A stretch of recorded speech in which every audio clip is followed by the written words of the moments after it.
Hey everyone, welcome to my channel, welcome to my first video. Like, hello. I know all my friends are probably like, finally, when were you gonna do this? It took long enough. It did take long enough, but I'm here. And I hope you all stay on this journey with me. But for my first tutorial, I did just like a natural glam look like so. So I won't babble your ears off, if that makes sense. I think, yeah. But anyway, if you like this look, like and subscribe and keep on watching. 3, 2, 1. Hey guys. Thanks for watching my first YouTube video. Please excuse my voice, I'm a little sick. But anyways, I'm taking e.l.f. eyeshadow primer in sheer, placing it all over my lid. They have a clear, but I like to use this one because I have veiny eyelids and it covers them really, really well. And I'm just going to blend it out with my ring finger all over. I like to use this instead of a brush. I feel like it doesn't pick up the product and I can blend it out nice. Now I'm going to take the Balm Voyage palette with my large eyeshadow brush by Sephora and dip it into the shade Welcome. I'm just going to place that all over the lid. Oh, and make sure you bang off the excess powder unless you want to get everywhere. Sometimes it still does, you'll see in the video. But anyway, I'm just shading that all over up to the brow bone, blending it right out nice and smooth. Shout out to Rachel for getting me this palette for Christmas. I love it. Next, I'm going to be taking the Naked 3 palette by Urban Decay. Using my MAC 224 brush, I'm going to be dipping into the shade Limit. You always want to start with the lighter color, because when working in the crease, if you start right away with the dark color, it's going to be really hard to blend out, and you're going to end up taking way longer to do your makeup in the long run. This brush is my favorite. I honestly use it for every look. It's like a nice fluffy brush, and it blends everything out so nice.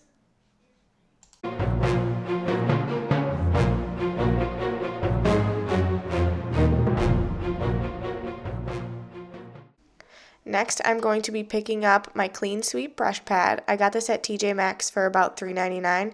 It's really nice for cleaning off your brushes so you don't get any unwanted colors on there. I'm going to be taking the shade Nooner, also from the Naked 3 palette, and we're just going to continue blending into the crease, building up that color, make a better transition. I just want to say that the Naked 3 palette is one of my favorite palettes. I could do the craziest makeup looks with glitter, crazy colors, but when I wear this palette, I get the most compliments. Not sure what I was doing there, fixing my string that was hanging out, I'm guessing, and now fixing my headband because my hairs kept getting in the way. Going back to the Balm Voyage palette, I'm going to be taking the shade Turvatula. Could be wrong with that pronunciation. The names in this palette are super hard. I'm using the Luxie 237 blending brush right in the outer crease. Just building that shade up because we're going to be placing a darker shade there. Like I said, it's all about using transition colors, building up to that darker color. Now I'm going to be taking the shade Welcome in, blending that right in the outer crease again. I'm going to be bringing it in a little bit more because this is where I'm going to start adding the really dark colors. I'm just going to keep blending. Don't forget to bang off the excess of your brush. Bring it a little inward. Now I start singing. I don't remember what song I was listening to, but it must have been good. After I'm done blending, I'm going to be taking my MAC 224 brush again and just blending all those colors in together. Make it nice and smooth. Back into the Balm Voyage palette, I'm going to be taking the shade Valkamin. This is going to be the darkest shade I'm going to use, so I'm going to start in the outer crease. I like to dab it on first when I'm using like a darker brown black, and then blending it inward. I never take it and just swoop it right into the crease. I always start by tapping and blending really smoothly. Because darker colors are a little harder to work with, so you want it to be an even transition and not very patchy. Back using the MAC 224, we're just going to be blending that dark shade out, smoothing it out. This is going to be the most important blending because you want it to be really, really, really even and not so dark and harsh. Also, make sure you're cleaning your brush off before doing this. Now I'm just going back in to intensify the color with that black shade. Next, I'm going to be taking my angled shadow brush by Sephora, dipping into the highlighter in this palette.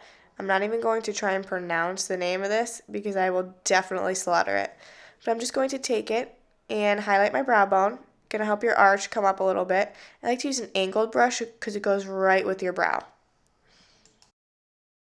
Next, I'm going to be taking my MAC 228 brush, dipping into the shade Bienvenue. This is going to be our all-over lid color. This color was not as pigmented as I would like it to be, so it did take me a little while to build that color up. The MAC 228 brush is also one of my favorite brushes because it's very small and you can pack shadows onto the lid really easily with it. Taking my Luxie brush again, just going back over those dark colors to make sure they're dark. Sometimes when using a light shadow, it can make an overcast on the dark colors, so I like to go back and blend out. Pretty sure I was thinking about how chapped my lips were. Going back into that lid color and packing a little more on just to intensify. Next, I'm going to be taking my Hanalei lip treatment because my lips were super chapped and cracked.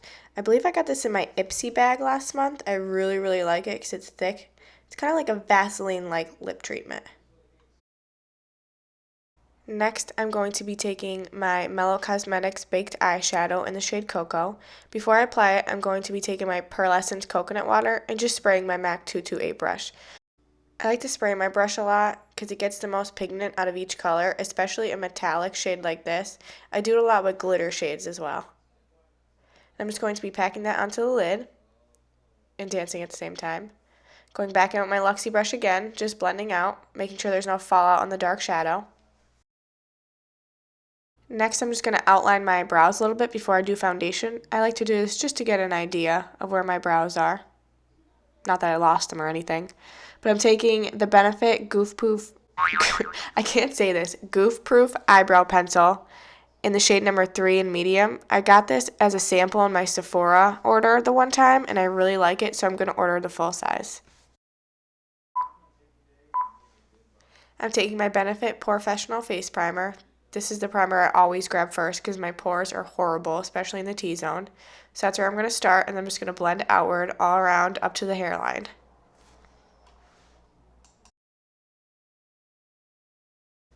This primer is amazing because it fills in every single pore and creates such a smooth base.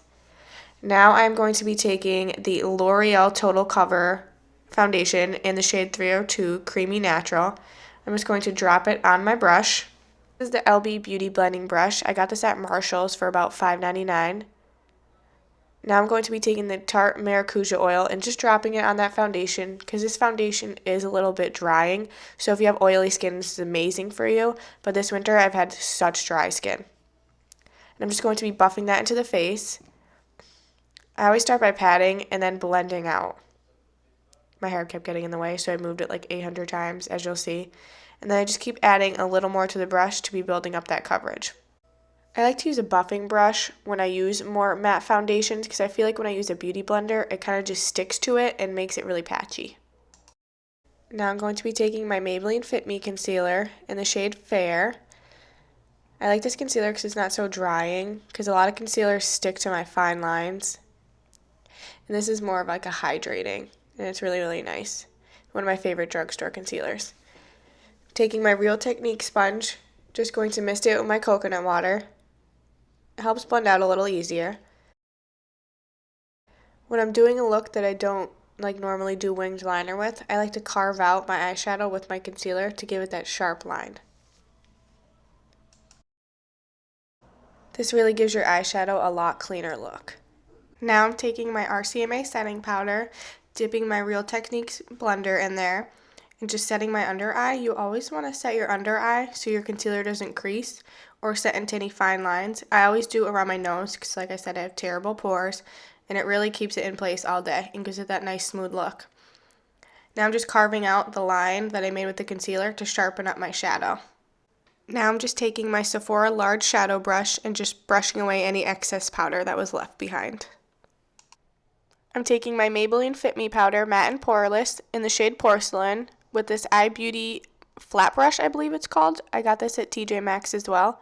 I'm just going to set the rest of my face. I love using this brush because it really gives that full coverage look and it makes it nice and smooth as well. Taking my Too Faced Chocolate Soleil bronzer with my Bliss bronzing brush, and I'm going to start at the cheeks and I'm going to blend it out. I usually do a 3 shape from the forehead down to the cheekbone, down to the chin. It takes me a little while to blend out my bronzer sometimes because I'm super fair, so sometimes watch how much product you put on the brush if you're fair like me. Going back in with the Benefit Goof Proof eyebrow pencil, going to finish shaping out those brows. When you're doing your eyebrows, you always want to stencil first. So you always want to outline and then fill in the shape. And always go from your natural shape. You never want to just start anywhere random. Just follow your natural shape. You can create your arch a little higher. You can really go any way with it. But always follow your natural. And see how I'm bringing it down just a little. Everyone makes mistakes, obviously. So sometimes I just wipe as I'm going until I get the desired shape. Now I'm taking my Benefit Gimme Brow in the shade number 5 to set my brows. You always want to set your brows because sometimes if you have crazy brows like me, your hairs can go all over the place. So you just want to follow that shape you created by setting them and taming them down a little. Going back into the balm palette, and I'm just going to add some color underneath the eye.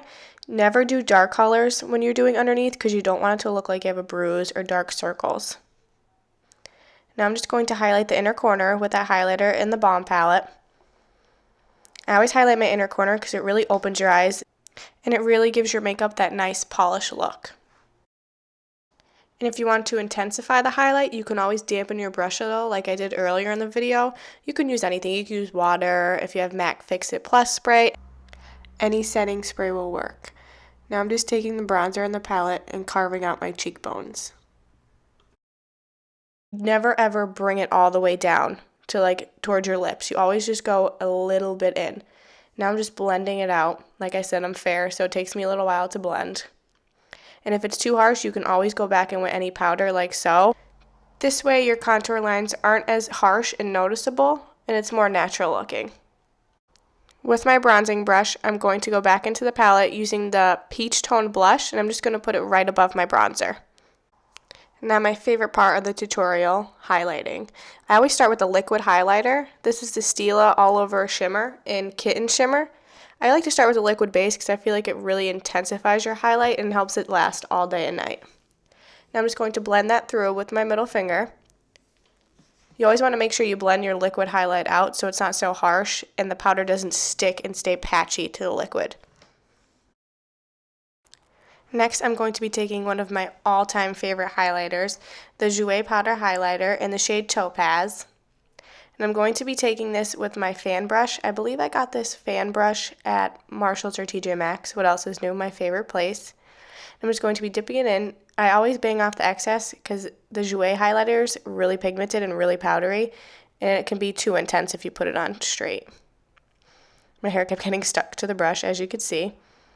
But look at how gorgeous and pretty this highlighter is, and it's beautiful in any light. Taking the tip of the fan brush, I'm just going to highlight the highest points of my face. Now taking my Sephora eyelash curler and my new favorite mascara by Maybelline, the Big Shot Colossal Mascara. Just going to curl my lashes. I always press a little when I do this because I feel like it really makes the curl stay. Now I've walked past this mascara in Walmart probably like 20 times before I finally bought it because I have so many mascaras I still didn't try yet. But let me just say I'm so glad that I bought this mascara because this is going to be my new go-to mascara and I'm probably going to grab it for each and every look. I'm not a big fan of false lashes just because my natural lashes are so long that I don't really need them. So I always just stuck with mascara. I usually apply false lashes with a more dramatic eye look. So if you guys want to see a tutorial like that, let me know in the comments down below. But as you can see, I roll out my mascara when I do it because it really spreads out the lashes evenly. And it gives that really dramatic volume that everyone tries to go for with false lashes. I always apply to the bottom lash too because it really opens up your eyes and finishes off the look really beautifully. The eyelash curler I believe I found in the clearance section for about $6 on Sephora. You should always check there because they have great deals. Now I'm just contemplating on what lip I want to do. I ended up going with the nude lip by Tarte. This is the lip paint. I believe it's in the shade Rain. My lips are really small, so sometimes I like to drag out the line a little lower to make my lips have that bigger effect. If your lips are on the drier side, you'll really like this lipstick because it's in between like a satin and a matte finish. It does transfer, but it still has a beautiful finish and it's really long wearing. Next, I'm just going to outline my Cupid's bow. Like I said, I do the same thing. I bring this up a little to try and make my lips have that bigger effect. I picked this lipstick up at Sephora in Times Square, New York. That Sephora is awesome because they literally have everything in it. To complete the look, I'm going to take my MAC Fix It Plus setting spray and just set the entire face. Well, I hope you guys enjoyed my first tutorial. This is the final look. Thank you to everyone who watched the whole way through, and stay tuned for more. I'm super excited to see what the future holds.